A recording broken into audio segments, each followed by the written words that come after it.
Hello and welcome. I hate to have to do it because everyone does it, but mobile phones, just in case you have forgotten to turn yours off. Welcome also to our special guest, Chika Unigwe. Thank you. It's fantastic to have you here. Chika Unigwe is a Nigerian-born writer who lives in Belgium. She's the author of 3 novels and many short stories. She was recently awarded Africa's richest literature prize, the 2012 Nigeria Prize for Literature, for her novel On Black Sisters Street, which is a story of 4 Nigerian women working at a brothel in Antwerp, Belgium. It's an amazing achievement. Congratulations. Thank you. Thanks, Paddy. Her most recent novel is Night Dancer, which is wholly set in Nigeria. It's a daughter and mother story that again explores, but in a very different context, obviously, the difficult choices that women have to make to survive in a system that privileges men in almost every sphere. Mm-hmm. She's also won the BBC Short Story Competition, a Commonwealth Short Story Award, and a Flemish Literary Prize for her first story written in Flemish, which is fantastic. So I thought, Chika, first up we'd start by talking about On Black Sisters Street, which is a story of transatlantic prostitution, mm-hmm. and it's the story of 4 women. Mm-hmm. I'm not giving anything away by saying one of them dies, because mm-hmm. that happens quite early in the book. Yes, beginning of the book. Yes. And that is the trigger for us to hear the stories of the other women. Mm-hmm. One of them is, Sissy, the woman who dies, has been well educated in Nigeria, but she mm-hmm. can't get work, mm-hmm. doesn't have the right connections. Mm-hmm. And she ends up leaving her boyfriend behind and coming to Antwerp to make a new life mm-hmm. and earn some money. Amma was repeatedly raped from the age of 8 to puberty by the man that she thought was her father, mm-hmm. A very religious minister. And she only learns that he was actually her stepfather when he throws her out after she reveals that to the family, and her mother doesn't protect her from that. Mm-hmm. So she, in desperation, also goes to Antwerp. Joyce is not Nigerian, she's Sudanese, and she has seen the armed Sudanese Arabs that have been at the core of the Sudan conflict kill her family in front of her. She's seen gang raped. She goes to a refugee camp, and it appears that she's actually made her way because she meets a man, he takes her home to Nigeria, but then again, that doesn't work. And Efe becomes pregnant at 16 to an older married man. She thinks that if she gives birth to a son, that he will front up and look after that son, mm-hmm. but he doesn't. And so she comes to Belgium in order to support her son. Mm. What you do so well in the book is the atmosphere of, it's not quite menace, but the difficulty of these women who've been forced into something. Mm. They've chosen it, mm-hmm. and yet they've been forced into it, mm-hmm. and the feelings that they have about that. Do you want to talk about the research that you did for that? Yes.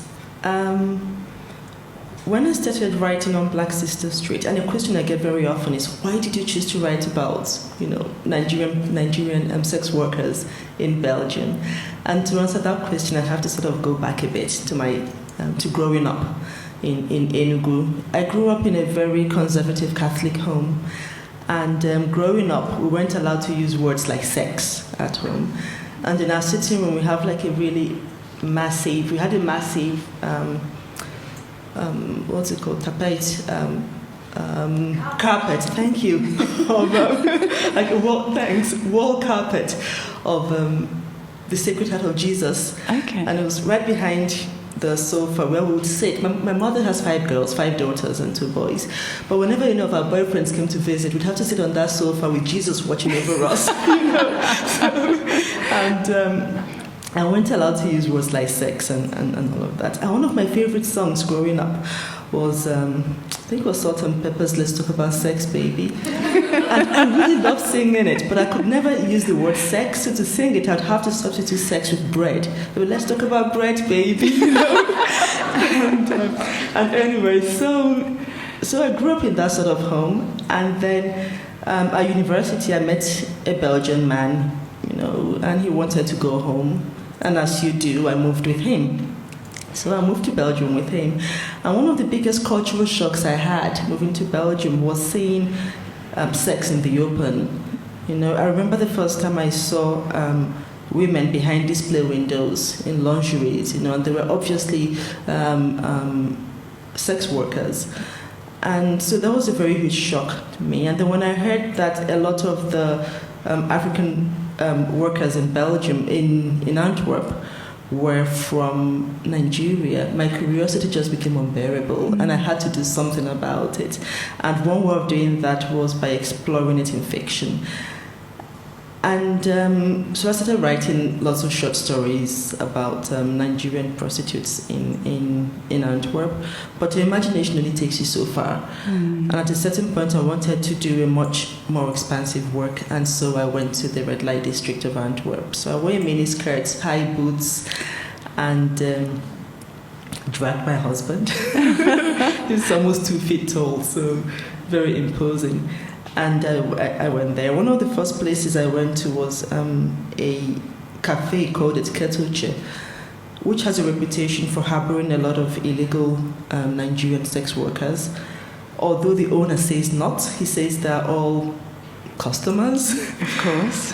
And one of the first women I spoke to, I first stopped. I said, "Listen, I'm a writer, and I'd like to talk to you because I'm writing characters who live here." And she looked at me and she said, "You're a writer?" I said, "Yes." And she said, "You're from Nigeria?" I said, "Yes." And she just started laughing because as far as she was concerned, if you're Nigerian, if you're a woman, if you're a certain age, you live in Belgium, you can't be a writer. And so... Do you mean that she thinks you could only be a prostitute? Yes. And so when I realized that, I was like, okay, you know what? Yes, I'm a new girl. And so once she thought I was a new prostitute, it became easier for her to talk to me. And so that was how the research started. I spoke to many of the women. I spoke to the ones behind display windows. I spoke to the ones in the cafes. And they were pretty open. And I heard lots of, awful stories. And I think the most awful story I heard, the most tragic one I heard, was of an auction house in Brussels, where Nigerian women are sold. And so what happens is that if a band is built to perform, for example, a musical band is built to perform in Belgium, there are women who bribe the managers of the bands. Some of them actually, borrow money to bribe the managers to put their names on the list as members of the band so that they have access to visa. And then they get into the country and they come in knowing that they're going to be sold. And they get into the country, and those in the know when a new lot has come in. And the auction is organized, and the women are paraded naked. Wow. And all they have, they don't have names. The only thing they wear number boards around their necks. And they're paraded naked, and they're smiling and twirling, and while all their assets are being railed out. So like, number 15 has got the kind of buttocks that white clients would like, and number 15 is twirling and smiling. And so I asked the lady who told me, I said, so what happens if a girl isn't bought? And she looked at me and she said, you don't come all this way to go back. So you're really hoping to be bought, because at least if you're bought, you've got the protection of a pimp, and you've got a roof over your head. And if you're not bought, you don't want to go back, because whatever it is you've left behind is waiting for you. And the only option you have is to stay here and remain as an illegal worker, which is worse than having someone look after you. Yeah, so you go out and work on the street, do you, if you're not bored? Well, you end up in Ketoche, for example, and you wait until there's a police raid and you're deported. Or you hope someone notices you and marries you and whatever. It's interesting because I've heard you say in an interview that you can't afford shame when you're that poor. Well, yes. I mean, coming from my background, from my conservative Catholic home and from a middle-class home, I've never had to provide for anything for my parents. They've never had to depend on me for anything. So I have to confess, I did go in with preconceived notions. And one of I remember being asked very early on in my research, if your father had diabetes and couldn't afford to buy his medication, but you could, would you do it for him? And then I realized that for some people, they don't have the luxury of the kind of choices that I've had. They don't have the luxury of any choice. And for some people, shame is a luxury, and they can't afford to have that. And I think one of the most touching things I heard was of women working to be able to send their kids to school, to be able to give their siblings back home a better life than they've had, and it's incredible. It is, and one of your characters does that, doesn't she? She comes over in order to support her son, who her sister is looking after back in Nigeria. And interestingly, she is the one who stays on in Belgium in the book and starts her own brothel. In fact, that has the scene, doesn't it, of the auction? Just a very brief glimpse of that auction scene. There are women who, at the end of their servitude, decide to bring in a family member. Someone said, well, I worked 7 years to give them a better life. Now it's my sister's turn. I can't do it all on my own. Now it's her turn to come in. And I'll be a better madam than my madam was to me. I'll be good to her because she's my sister. Okay. Yeah. And there's also, you talked one time about a demonstration by some mothers who wanted to prevent... Yes, because many of the Nigerian sex workers, most of the exportation or the export comes from a particular part of Nigeria called Benin City, and so at some point, NAPTIP is the Nigerian organization for anti-human trafficking organization. Okay. NAPTIP officials asked the Oba, which is like the king of Benin City, to intervene to stop the trafficking. Yeah, to stop the trafficking, because there are so many young women from Benin City going to Italy and to Belgium and to Holland to work as prostitutes. And the Oba tried, and the women's group went to the Oba and they warned him, and they said, keep out of our business. You're not giving us money. These are our daughters. They're the ones looking after us. And if you insist, we're going to protest. We're going to protest naked in the palace. And apparently, if the Oba can't, by virtue of his position, he can't see any woman but his wife or his wife's naked. Okay. And if he does see women who are his mother's generation or his wife's generation naked, then it takes away some of his power or whatever. So he said, my hands are tied, I can't do anything. These women have told me to keep out of their business, so I'm going to keep out of their business. So it is actually families who need that money who are sending their kids over. It is. I mean, I spoke to, there's this amazing woman called Isoke, in Italy, Isoke Agpeteni, I think she's called. And Isoke used to be a sex worker in Italy, and she walked to see her mother through hospital. Her mother eventually died, and she stopped working, and she set up an NGO. And it started in her own house. So she married an Italian man, opened up her home to women like her who wanted to leave but had nowhere to go to. And she told me about one young girl from Benin City whose mother had, I think her mother had sold a piece of land or something to raise money to send her to Italy to work as a dancer. And so this girl got to Italy and she was expected to work as a prostitute, and she couldn't handle it. but she could not leave without her mother's permission because it was her mother's money and her mother was depending on her. And so she called her mother on the phone and she said, Mom, I don't dance. And her mother just would not hear of it. Her mother said, oh, how difficult can it be? Okay, maybe you dance topless. What's the big deal? I said, well, it's not just the dancing. Her mother just would not hear of it. And so she took a photograph of herself standing by the roadside in her work clothes, and she sent them to her. And she sent the photograph to her mother. And when next she spoke to her mother on the phone, she said, "Well, did you see my photograph?" And her mother said, "Yes." She said, "Well, what did you think of it?" And her mother said, "My daughter, your shoes are so beautiful." Oh. And in a way, it's. Her mother does not want to accept culpability because then how does she continue taking care of the rest of the family? And yeah, it's people forced into things that they. It is hard, and I think one of the other things I heard that really, really shocked me, but also really angered me, is also how vulnerable these women are to, and the people that exploit them, so not just the traffickers who charge them lots of money, because sometimes they're indebted to the tune of, I don't know, when I started my research, it was about 60,000 euros was the average rate. It's a huge amount of money. And I hear now it's about 80,000 euros, so they're working for many, many years to pay off their debt. But also sometimes the people who ought to be protecting them, so like the policemen, also in are they being bribed?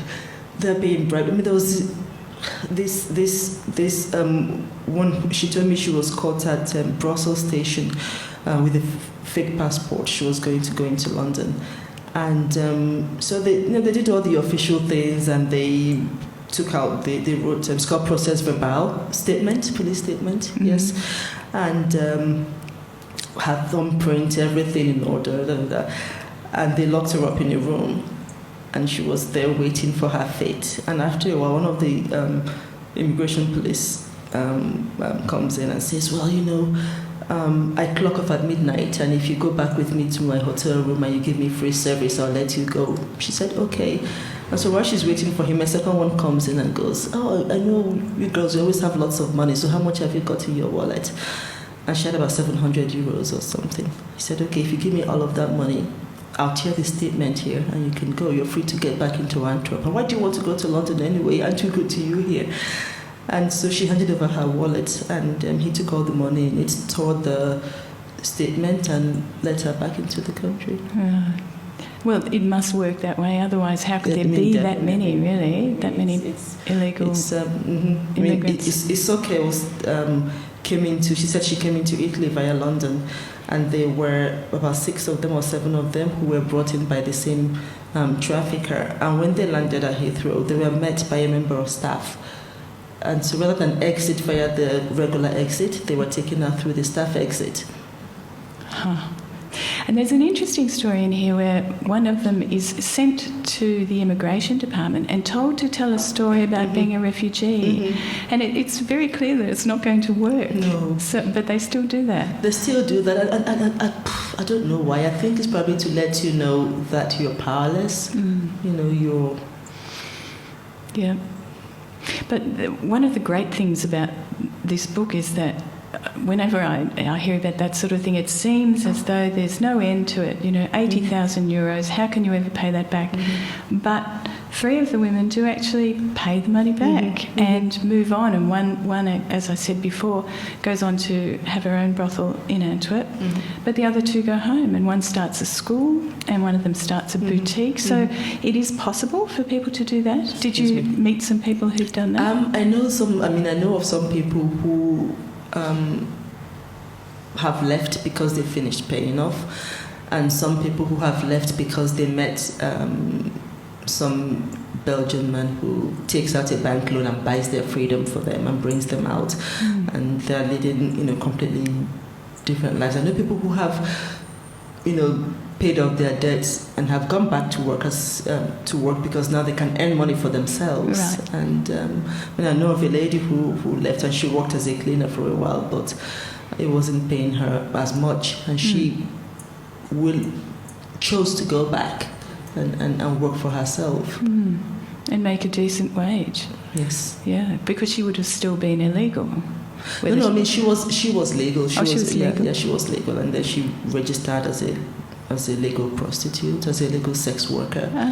But rather than give her money back now to a trafficker, she was earning money for herself. Fantastic. It's been described that this work is a kind of positive feminism, in the way that women sell their bodies in order to improve their lives. Do you think that's true?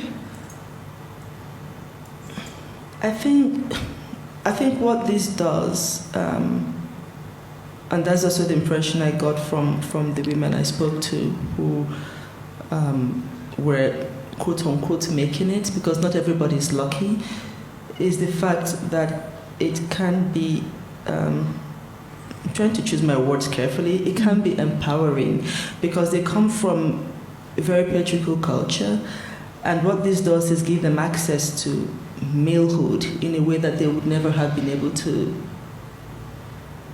gain access to before. So it gives them, they take on traditionally recognized male roles. So they're building homes for their parents, they're sending children to school, they're sending their siblings to school. And so that money gives them access to the center, to the center of power in a way that they would not have had access to before. That's really interesting. That's a kind of good segue, I think, into talking about Night Dancer, your novel.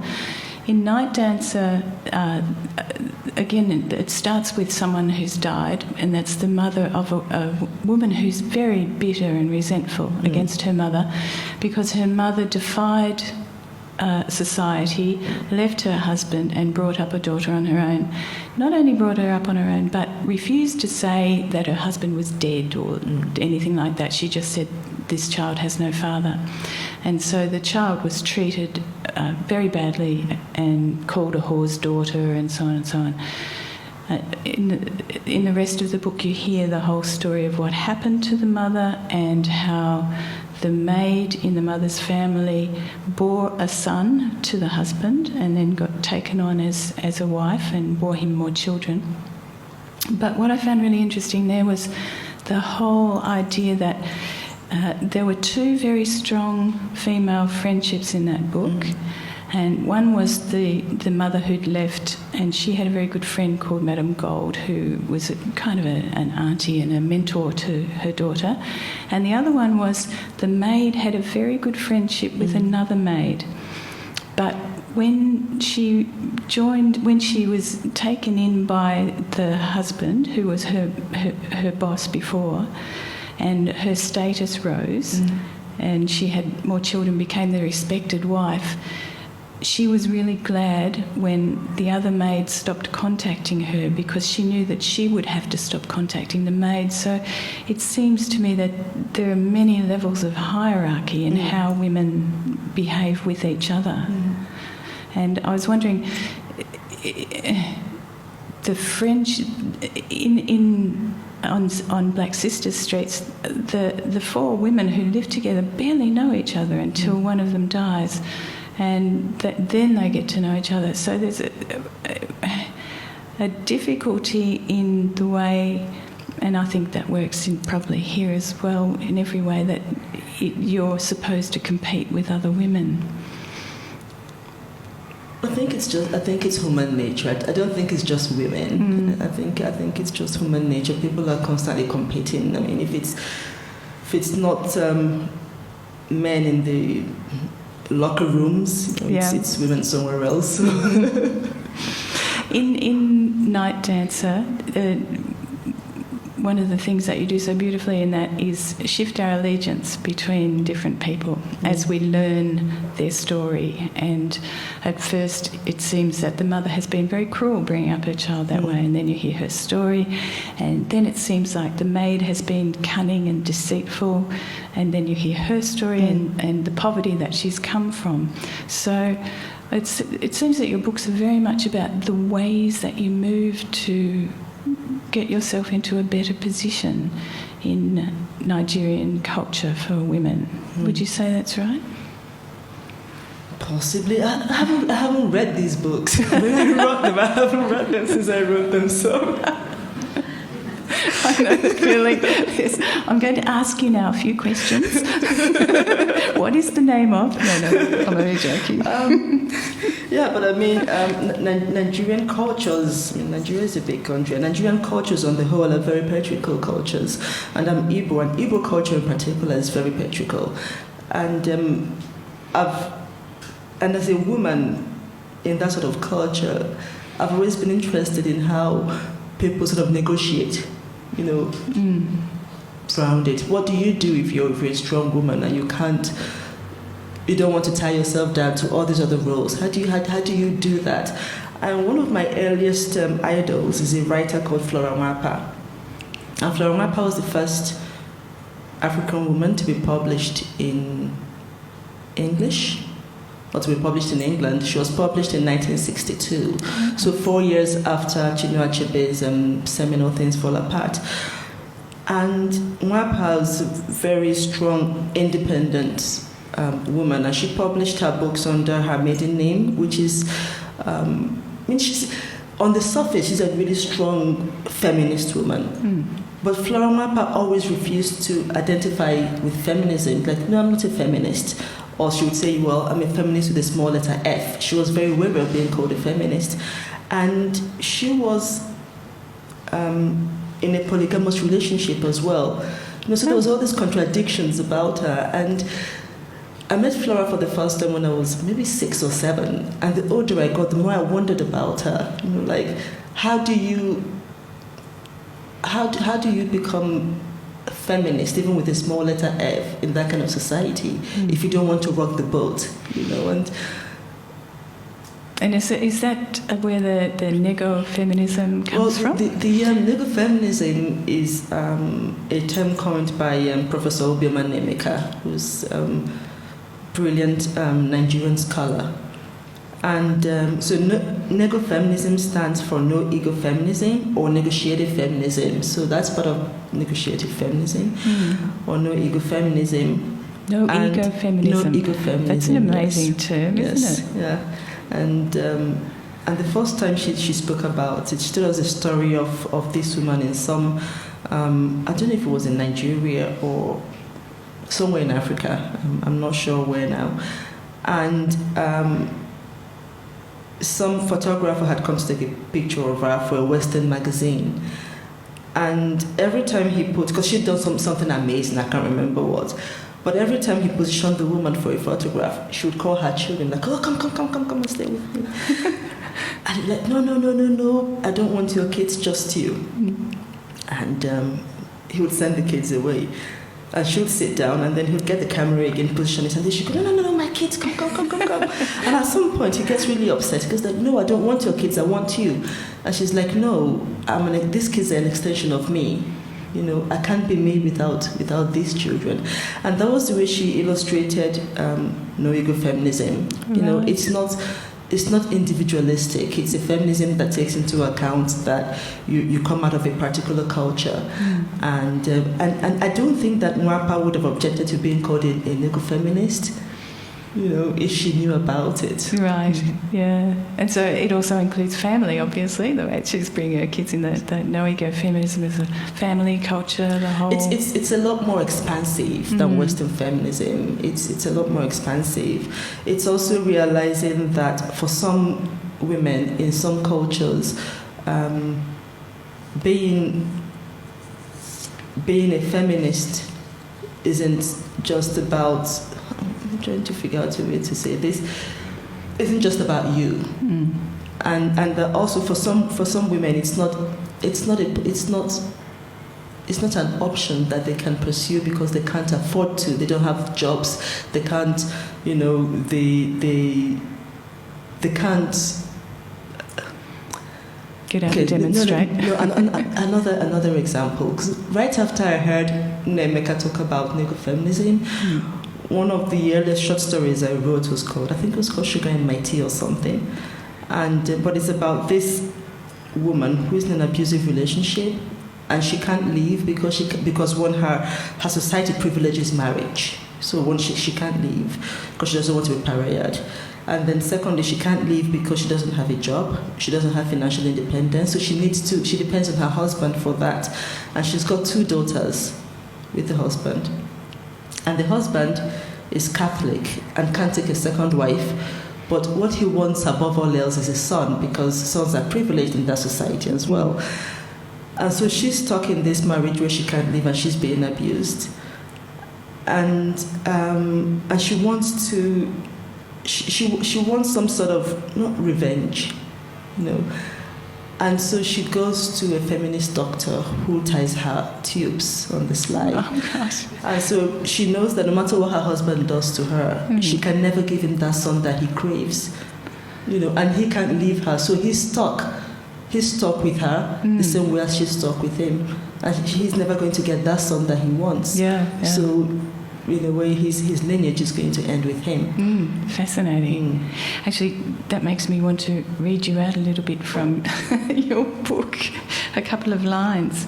And it's one of them is a line that Echewa says to Rapu, who is the maid who eventually gave a son to the husband and ended up being his wife. And before she leaves her house, her father says to her, "Walk like a chameleon in the city, adapt to their ways, but remember who you are." Oh, what did I write that? It's beautiful, hey? And another one, I think, and her mother says to her, at the same time as she's leaving, "Be like the tortoise, clever and careful." And I think that really does come out in the characters that you write, that they are working that way, in that kind of negro-feminism way, aren't they? That there's only one who doesn't do that, and she is the one who does end up actually making a good living for herself and being all right, but she is a pariah for most of her life because she doesn't work within the system. She doesn't work like a tortoise, clever and careful. But she's the one with she's the most fulfilled, I find, as well. That's right. But so that's the risk that strong, independent women in those kind of societies are going to have to take. And she's one of the story my mother told me when I was a lot younger.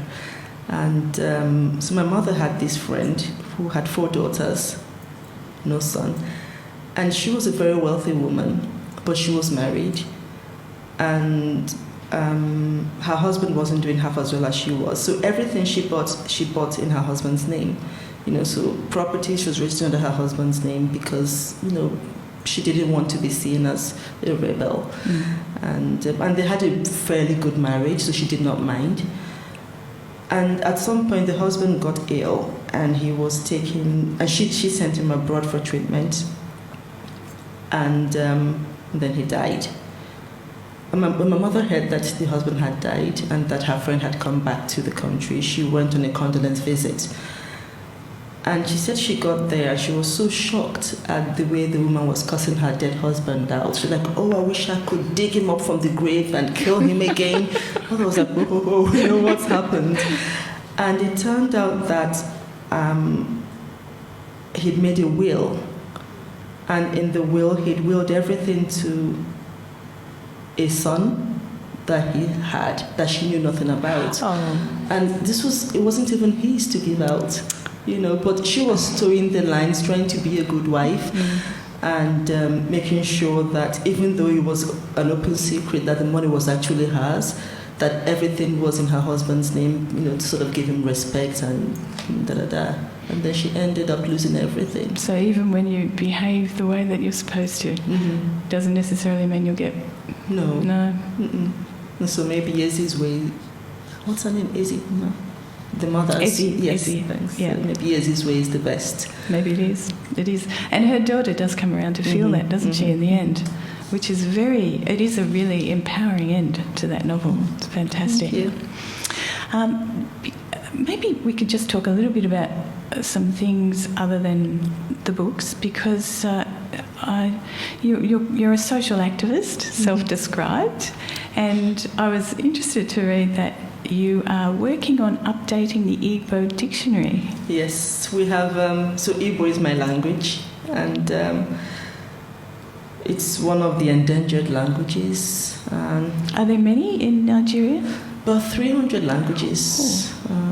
And when I say this in Belgium, people go like, dialects, you mean? So no, not dialects, languages. Actual languages. Yeah. And well, thanks to colonization, the lingua franca in Nigeria is English, and if you go to a good school, the use of local languages is completely discouraged. And actually, in some schools, if you were caught speaking a local language, you'll be punished. And so we don't have any Igbo literature.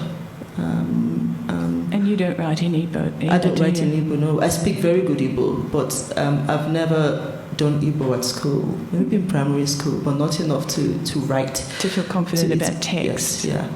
And so what we're doing now, a bunch of us, like 5 in the core group, 5 friends, but we have over 2,000 contributors. Contributors on Facebook, is to update an Igbo dictionary, update the Igbo dictionary. So we're making up words for things that don't have any Igbo words, so like computers and the World Wide Web. How do you make them up? What is the process? Do you put together things that? Yes. So at the moment we're still extracting words, and I think we're at V, the letter V, and people come up with suggestions to that's great. to and do words, you vote? And then yes, well, we choose the one that's most appropriate. Yes. So what's the word for computer? Geez, I don't remember. I could tell you the one for barbecue. Oh, that's C. You're up to V. That's the barbecue. That's the one I love. What is it? Ririgawa. And it comes from? It comes from ri to eat. Yeah. And gawa, go on eating. No, it's buffet, not barbecue. Ririgawa. To go on eating. Yeah, to go on eating. Yeah, such an I love it. It's a beautiful word. It's the ideal description of a buffet. Go on eating. Yeah. I'll have another plate, thank you. It's great. Now, another amazing thing that you've done is to be a counsellor. Oh yes. Oh, I'm an idiot. Why did you do that? Why? Because I'm an idiot. Belgium is it's a strange place to be. It's a beautiful country, but it is somewhat provincial, and Belgium has never completely come to terms with its colonial history. And I complain a lot. And so when I was asked to run, I thought, okay, you know what, if you complain a lot, maybe you should do this. And so I did not think I would win a seat, so I ran, and I won a seat. That's fantastic. Yeah. It's fantastic. So you were on the local council? I was on the local council, The local council. And did you push anything through? Or did you get bored? Was it boring? I can imagine it could have been a bit boring. It was interesting in a way, arguing over whether we should raise the taxes on dustbins or not. Yes. Local councils all over the world. It was a lot of hard work, but I'm glad I did it. I'm glad I did it. And maybe I'll do it again. So your Flemish must be nearly native level now. It's okay, yeah. And it's your third language. Yes. So do you think of English as your first or your second? English is my stepmother tongue. Okay, that's Igbo a nice is my description. mother tongue, and then English, and then Flemish. Do you do any translation? From? Of your own work, English, Flemish? No, I don't. Because when I write in Flemish, I'm a different person, so I can't translate myself. Oh, that's interesting. I find it very difficult to do. Yeah, I can imagine that. You've been away for a long time from Nigeria, and obviously you've been back to get your prize, and probably you've been in between. What's changed? The literary scene has changed. I mean, that's one positive thing. When I left Nigeria, there weren't many opportunities for writers, and in the 17 years or 18 years that I've been away, a lot has changed. There's the Nigerian Prize for Literature. Yeah. Perhaps they don't realise how huge it is. It's a $100,000 prize. It's fantastic. It's good. It makes you smile, obviously. Yeah. And there's a huge explosion of literary events, so workshops. I've been back to teach workshops. Literary meets in Abuja, in Lagos, in Kaduna. It's amazing. There's a residency in some little village in Oyo State, Isheyin, and that wasn't there before. So it is a literary scene, is cultural scene, not just the literary scene, cultural scene. There's been a huge explosion. The music scene, poof, that's amazing. When I was in college in Nigeria, you would not go to a party or go clubbing and hear any Nigerian music played. It was 99% Western import. And last year I was in Nigeria. I went to 2 different clubs in Lagos, and 99% of the music played was Nigerian music, and so that was amazing. And then there's Nollywood, Nigerian film industry. Nollywood, yes, I've heard about that. And they put out a lot of stuff, don't they? Yes, some good stuff sometimes. But politically, it doesn't seem to have got much better, unfortunately. That's right. We were talking earlier about how Jonathan Goodluck seemed like he would be a bit of a saviour, but it's disappointment. All gone wrong. That's very sad. But then you have, local governors or state governors who are doing well despite the rot at the top. Yeah. Well, obviously something must be going right if the cultural scene is starting to bloom. And you also are thinking about starting a writers' centre, yes, writers' centre. Yes, in my state, in Anambra State, in Oka, and I've got I got a letter yesterday from the governor's aide that they found me somewhere. Fantastic. So you have a location, you've got the land. I've got the land, and they promised to build the centre. Great. So, and will you go there? Or? So once I leave Australia, I'll go back to Nigeria for a few days to sort that out. And you'll kind of be president in Belgium of a writers' centre in Nigeria? Well, I'll be going back to Nigeria very often. Right. It would be a good excuse to leave all the laundry at home. Because, in Belgium, women do the ironing. It's unbelievable. Still? In Nigeria, it's men that do the ironing. Do they? Yeah. And in Belgium, it's women. If I'd known that, I never would have married a Belgian man. Oh, that's extraordinary. The men do the ironing in Nigeria. How great. Well, in my family, yeah. Okay, well, I think it might be time to open up questions from the audience. So if I can get you to put up your hand and just wait till the microphone comes to you. Here we go, the woman is second. Thank you. You described your family as being very conservative, so I'm wondering how they reacted to your move, to your subject matter, to the things that you've dealt with. I was very worried about that when I started writing on Black Sister Street. One of the first decisions I made was to pretend that nobody in my family would read it, not my father and not my mother. And when it came out, I didn't tell them anything. And my father was visiting when it came out in the UK, and I had an interview on the radio, and he listens to the BBC every day. And I did not, I tried to get him out of the room before the interview came on, and I didn't succeed. So I went away mortified. I didn't want to see him afterwards. And after the interview, he came to see me and said, "Oh, you must tell me more about your research." I was like, "Oh, wow, okay."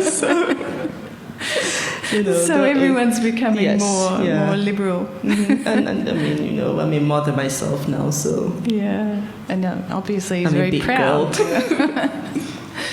Do we have a question? I was just wondering how in the research you did in talking to the women, how that, if you could just comment on how that affected you personally as a woman, and how that's impacted on your relationships with your own, like your mother and maybe your own family. You said your mother, your own children, and how you dealt with that. I've always had a good relationship with my parents and with my kids, so that didn't change. But what changed was I became a lot more aware of the sort of luck that I've had, because I just sort of took it for granted that everybody went to school and got a job, and life moved on, and your parents looked after you. So it was a huge shock finding that there were some people without whom their parents would have no life, and that their parents were actually depending on them to be able to eat, basically. It was as simple as sending money home to their parents to feed themselves. And that was a huge shock. And I also, before I started the research, I knew I was pretty conservative, but I didn't realize how judgmental I was until I was confronted with these women.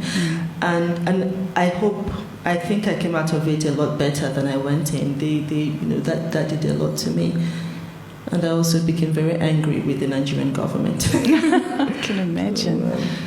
Yeah, and when you were doing that research, and you said that you got dressed up in a short skirt, was that to feel sensational? No, I had never been to the red light district before then. I'd sort of always seen it from car windows and train windows, through car windows and through train windows. And I thought I'd fit in better if I went in a mini skirt. But I went into the cafe and all of them were in jeans. So I was overdressed. That's great. Yeah. So, and then do you see those women anymore? You probably wouldn't go through there anymore, I suppose. No, to be honest, I went in because I wanted to get a job done. And then secondly, they did not want to make friends. I asked a few, like, can I have your phone number? Like, no, we don't give out phone numbers. And so they were fine with me talking to them, but not taking it beyond that.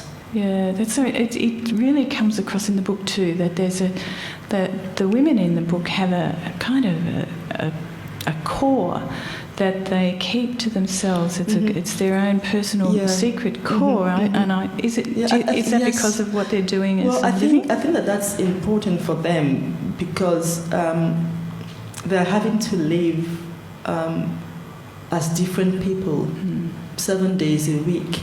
And because even the names that they bear are not their real names. Yeah. Because one of the first things I noticed in the cafe was that some names were duplicated. So you had Jenny, and all the names were names that would be easy for the Belgian clients to remember and to pronounce. And they were mostly names of either one syllable or two syllables. And there was a lot of Jennys, and we had Honey, so Jenny, Julie, Honey, Juliet, nothing too difficult. And so if you're having to live that sort of life where not even your name is yours, then it becomes even more important to have something that you don't share with anybody, that is. And that was also something I found out in the illegal immigrant experience, not just of the sex workers. There was this Liberian man who died in the city where I live in, and I was so shocked when he died that rather than being mourned by the Liberian community, he was being mourned by the Ghanaian community. And I asked a Ghanaian friend of mine, I said, "Oh, how come you Ghanaians are mourning this guy? He's not even Ghanaian."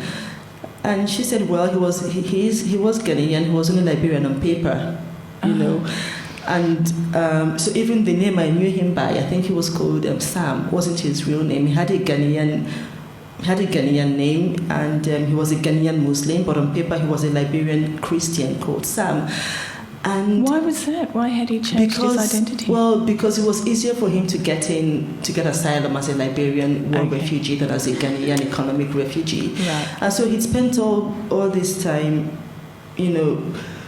living in public at least as a Liberian Christian called Sam. Yeah. But then he had a completely private life where he was Ghanaian, and his friends who were Ghanaian knew he was Ghanaian, and they referred to him by his Ghanaian name. And he was a Muslim. And he was a Ghanaian Muslim, yeah. Wow. And so, I can see that the women are the same, that they're doing that to protect what they have left, what they've brought with them, and I guess they're hoping to take back. Yes. To Nigeria, most of them. Okay. Oh, here's a question up here. On that note, are there small secrets within you that you do not share through your writing? Lots. I'm not sharing. So there's a very quick answer to that question. In your writing process, are you the kind of person who says, okay, I'm going to write a story about Nigerian prostitutes coming to Belgium, or is it a more organic process that you go through? I think it's a bit of both. I just finished writing a book on an ex-Igbo slave, Oluwadu Equiano. If you know about him. No. Okay, so Oluwadu Equiano was an Igbo slave. He was kidnapped when he was 10 years old. And when was this? In the 18th century. Oh, okay. Yes. And he was sold. He lived in the Americas for a while. He worked on a ship. He worked on ships, worked as a shipmate. But he was very smart, and he bought his freedom, moved to England, married a white English woman in 1786, and she died in 1792. And the first time I heard about Equiano, I must have been about 11 years old, read about him at school. And I thought then, geez, I'd love to write about him. So his story had been in my head for the past X years. And I've only just got round now to writing about it. And about the on Black Sister Street, the plot, the idea for it came from seeing those prostitutes behind display windows, which I didn't realise they had in Belgium. I always imagined that as being Amsterdam. No, the one in Amsterdam is a bit. The red light district in Amsterdam is very not seedy. It's almost as if the women were on display, it's very touristy. It's geared towards tourists, and and you go there and see lots of tourists walking around and looking at these women. And the one in Belgium the ones in Belgium, the one in Brussels especially, is a lot less like that. It's a lot less set up for people to go up at, and then you see people just walking by and going to work and not even bothering to look at them, because it's all they've become part of the so they're really only there for clients. Yes. The one in Amsterdam makes me feel a bit uncomfortable. The one in Belgium also makes me feel uncomfortable, but not in that way. In a different way. In a different way, yeah. But back to the book about the Igbo slave from So he did you say he married an English woman? He married an English woman, Susanna Collin from Cambridgeshire, and they had 2 children, and one died when she was 2 years old, and the other one died at 32, but she had no kid. And but I find the story very fascinating because he was a slave. He bought his freedom, worked as an overseer for a while. He bought his freedom. He bought his freedom, yes, and then worked as an overseer for a while, and then moved back to England, and married Susanna, and was very active in the abolitionist movement. He was friends with Thomas Hardy and with all with William Wilberforce. But he did not live to see the abolitionist act passed. He died, I think, 2 years or a year before it was passed.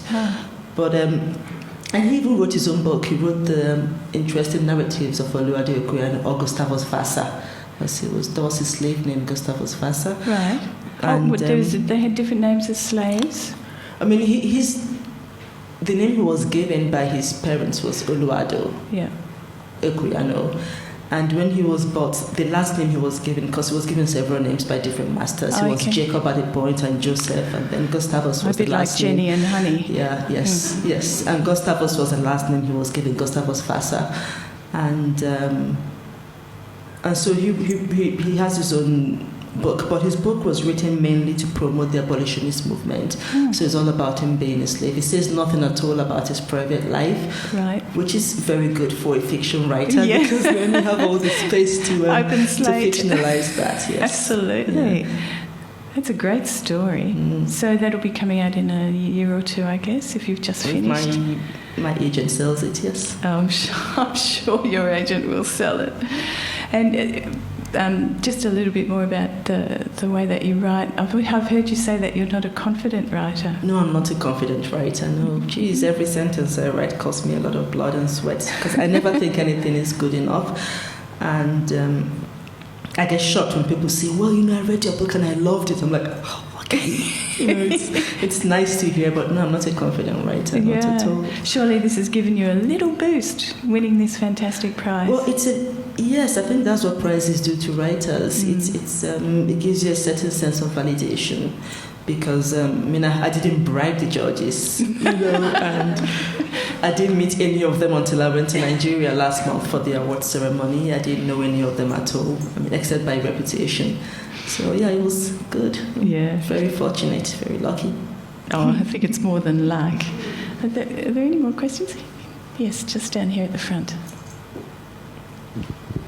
What has been the reaction in Antwerp to your book? It is a work of fiction, but obviously it reflects sort of the rotten customs and the police force there. So what has the reaction been there? When I give readings in Belgium from on Black Sister Street, and I talk about some of the research I did, people get shocked. They're like, oh, do you know that was happening here? Yeah. That's incredible, because there are some statistics that came from a thing with you, that 60% of the prostitutes in Italy and Belgium are Nigerian, and over 10,000 Nigerian sex workers are based in Italy. These are extraordinary, and that although they have these debts of 60 to 80,000 euros, one sex session might cost as little as 20 euros. So the amount of work that you would have to do to pay that back is phenomenal. Yeah. And it also depends on where you're working. And that's not to say that they don't. It's not. 80,000 is still a lot of money, regardless of how much you charge. Absolutely. Every 15 minutes. It's incredible, and I think it shows how desperate people are. That women are still willing to put themselves through this, even being aware of, how much they're going to pay back, and being aware of how long they're likely to work to be able to pay that back. 2 years ago, I went to, I think it was 2 years ago, I went with an Austrian NGO to Nigeria on an anti-human trafficking campaign.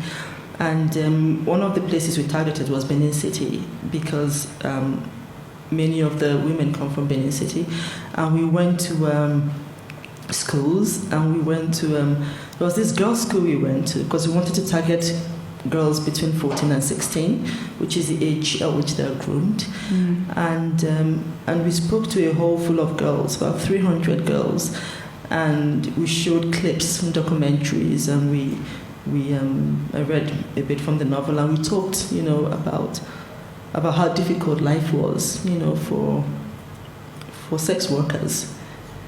And at the end of all of that, we asked the director of the NGO, who herself was a victim of human trafficking before she started the NGO. She asked, well, how many of you still want to go, abroad? And 3/4 of the class raised their hands. Like they just did not care. Yeah. And